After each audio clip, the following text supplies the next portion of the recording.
Mga kawawang riders, kinasuhan dahil sa maling pagpapatupad ng batas. Simpleng pagpapalit nga lang ito ng gulong pero hindi pa nasunod ang guideline kaya naman naabala ang ating mga kawawang riders. Panoorin ng mga brothers kung paano ipinaliwanag at inayos ni Colonel Busita ang sitwasyon.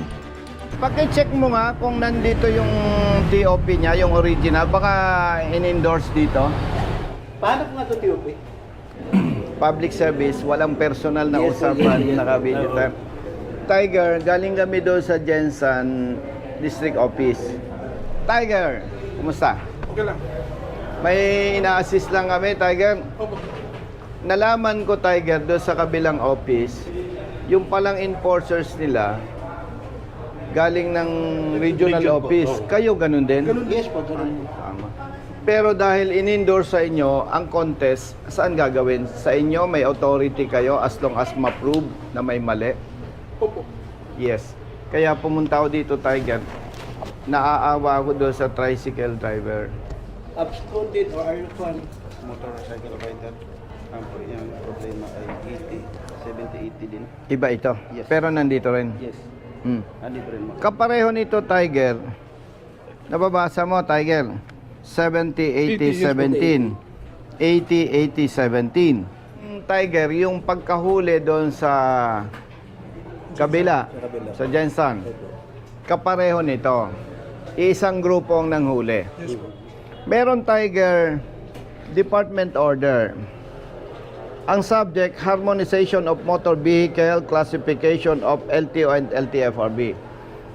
Tiger, sa section 5, guidelines and requirements, reclassification and or registration of modified motor vehicles, nakalagay, Tiger, sa paragraph 5.2, the modification involving safety and environment shall not be allowed, such as 5.2.6, change of rim size.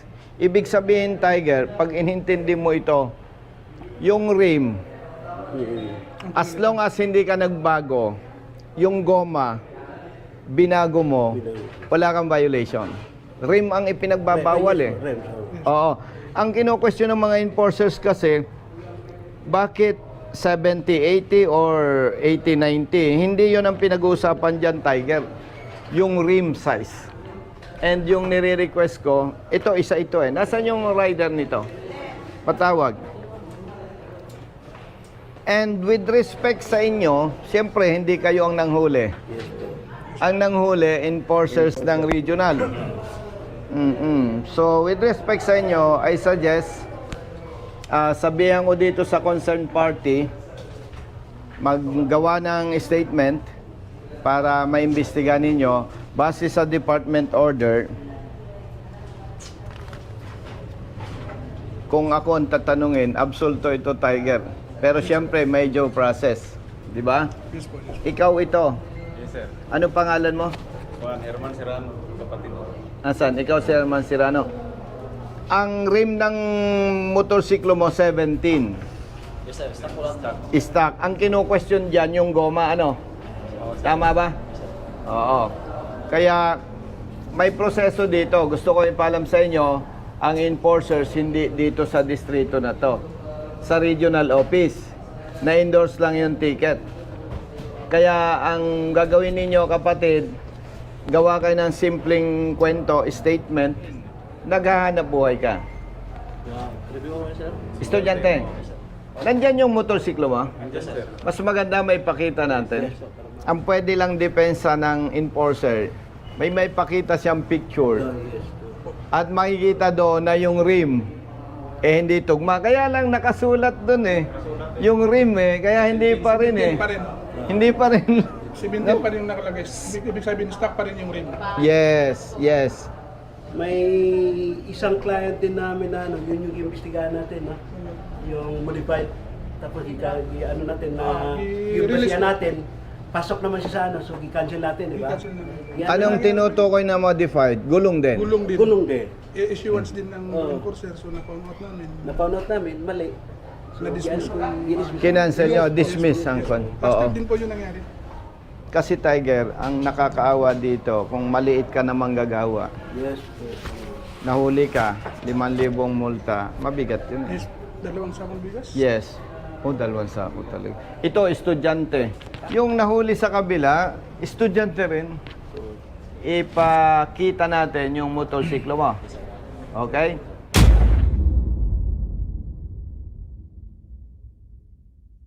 Kapareho nung sa kabila, yung rim, wala siyang binago eh. Oo. Pero katulad ng nabanggit mo, nakakatuwa, ikaw mismo nagsabi, nakasulat doon yung rim eh. Ang kino-question, Tiger, ng ibang enforcer, pag ito ay medyo lumaki, lumiit, Yes. Ano lang na modified. modified, ay ang pinag-uusapan sa department order, itong rim Rim eh. size. Left side. Hmm. May isa pa dyan, Tiger, yung sa tricycle driver. Nasaan yung sa tricycle? Nasaan? Tiger, hindi ko naman hinahamak ito. Opo. Hindi niya gagawin na magpalit ng gulong para pumorma. Ang pinalitan mo lang dyan yung goma, no? Ito yung last week na gidrap ko ng violation niya. Kanino yan? Ito na yan? Hindi, iba daw to. Dismissal ko na modified tire din. Dismiss na rin. Oh, dismiss to. So, ibig sabihin pala, Tiger, hindi lang ito yung may problema.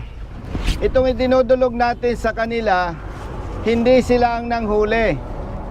Kapareho doon sa Jensen, ang nanghuli, enforcers ng regional office. May mga nauna na silang na-dismiss ang huli.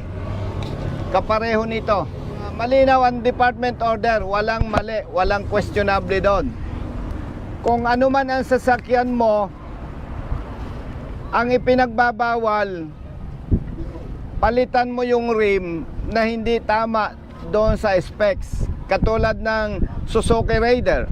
Ang sinasabi doon, ang rim dapat 17. Yung diameter niya. So pag yun ang ginamit mo, nagpalit ka ng gulong, ng goma, hindi pinag-uusapan yon. Ang maganda naman doon sa ticket na ginawa ng enforcer, nakalagay doon, Tiger, yung rim. 17. Kaya kahit hindi mo natingnan yung gulong, doon pa lang, makakapag-desisyon na sila para ma-dismiss ang huli.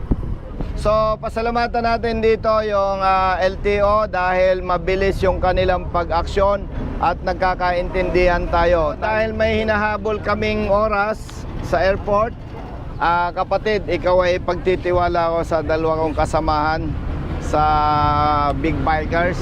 Kayo na bala. Action na namin yan. Okay, Action na salamat po. namin. Yes po, Tiger. Kapatid na Muslim. Salamat. So, kayo nang bahala dito sa ating kapatid. Kuya. Si Tiger nang bahala sa'yo, ha? Okay, pati yung sa'yo. Oh. Kami nang bahala sa inyo. Oo. Patay mo. Uy, kami nang bahala dyan. Oh, mariresolve namin ko yan. rin. Okay? Oh, sige. Okay na po. Tiger, Thank you. Tiger, Sige na. may hinahabol akong flight. Kaya mo eh. Kasi, salamat po. Picture. Sige po. Thank you. Tatay. Yung babuhay na. Oh, ito na. Ito na tayo.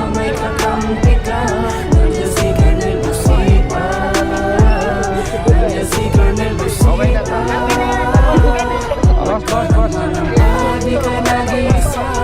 Bilisan nyo. Kapatid na Muslim.